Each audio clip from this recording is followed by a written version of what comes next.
মোহাম্মদ মতিউর রহমান, সাবেক সদস্য, শুল্ক আবগারি, জাতীয় রাজস্ব বোর্ড, ঢাকা, এবং তার পরিবারের সদস্যদের বিরুদ্ধে জ্ঞাত আয়ের উৎস বহির্ভূত সম্পদ অর্জনের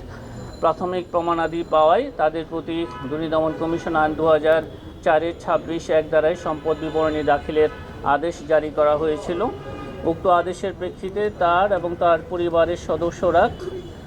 সম্পদ বিবরণী দাখিল করেছেন। উক্ত সম্পদ বিবরণী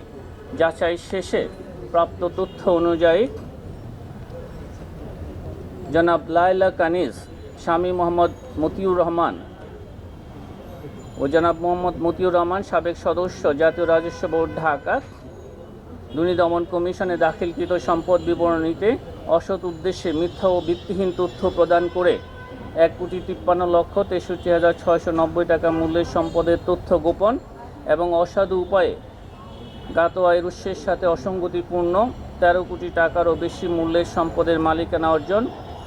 এবং জনাব মোহাম্মদ মতিউর রহমান তার প্রথম স্ত্রী জনাব লায়লা কানিজকে অসাধু উপায়ে জ্ঞাত আয়ের উৎসের সহিত অসঙ্গতিপূর্ণ 13 কোটি টাকারও বেশি মূল্যের সম্পদ অর্জনের সহযোগিতার অপরাধে দুর্নীতি দমন কমিশন আইন 2004-এর 26-2, 27-1 এবং দুর্নীতি প্রতিরোধ আইন 1947-এর 5-2 এবং দণ্ডবিধির 109 দ্বারায় একটি মামলা রুজু করা হয়েছে। জনাব ফারজানা রহমান, ইপসিতা, 107 মোনার্কি স্ট্রিট, বারিয়ন, L4M OA2, কানাডা। পিতা মোহাম্মদ মতিউর রহমান, মাতা লায়লা কানিজ। দুর্নীতি দমন কমিশনে দাখিলকৃত সম্পদ বিবরণীতে মিথ্যা ও ভিত্তিহীন তথ্য প্রদান করে 2,45,00,000 টাকারও বেশি মূল্যের সম্পদের তথ্য গোপন এবং 53,41,00,000 টাকারও বেশি মূল্যের জ্ঞাত আয়ের উৎস বহির্ভূত সম্পদ অর্জন ও বুক দখলে রাখার অভিযোগে দুর্নীতি দমন কমিশন আইন 2004-এর 26-2, 27-1 এবং দণ্ডবিধির 109 দ্বারায় আরও একটি মামলা রুজু করা হয়েছে। জনাব আহমেদ তৌফিকুর রহমান অর্ণব, পিতা মোহাম্মদ মতিউর রহমান, মাতা লায়লা কানিজ, দুর্নীতি দমন কমিশনে দাখিলকৃত সম্পদ বিবরণীতে অসৎ উদ্দেশ্যে মিথ্যা ও ভিত্তিহীন তথ্য প্রদান করে 13,38,00,000 টাকারও বেশি মূল্যের সম্পদের তথ্য গোপন এবং অসাধু উপায়ে জ্ঞাত আয়ের উৎসের সহিত অসঙ্গতিপূর্ণ 42,52,00,000 টাকারও বেশি মূল্যের সম্পদের মালিকানা অর্জন এবং জনাব মোহাম্মদ মতিউর রহমান তার ছেলে জনাব আহমদ তৌফিকুর রহমান অর্ণবকে অসাধু উপায়ে জ্ঞাত আয়ের উৎসের সহিত অসঙ্গতিপূর্ণ উক্ত মূল্যের সম্পদ অর্জনের সহযোগিতা করার অপরাধে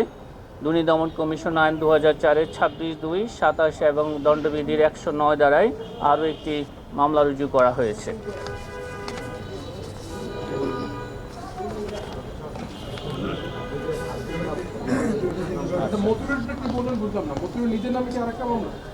মতিউরের বিরুদ্ধে ইতিপূর্বে তো আমরা মামলা রুজু তথ্যাদি আপনাদেরকে পরিবেশন, এটা হচ্ছে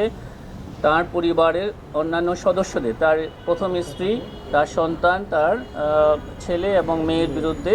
তারা যে সম্পদ বিবরণী দাখিল করেছেন, উক্ত সম্পদ বিবরণী যাচাই শেষে এই মামলাগুলো তার পরিবারের সদস্যদের বিরুদ্ধে করা হয়েছে। এগুলি দাখিলকৃত সম্পদ বিবরণীতে মিথ্যা তথ্য প্রদান এবং জ্ঞাত আয়ের উৎস বহির্ভূত সম্পদ অর্জনের অপরাধে জনাব মতিউর রহমান সহ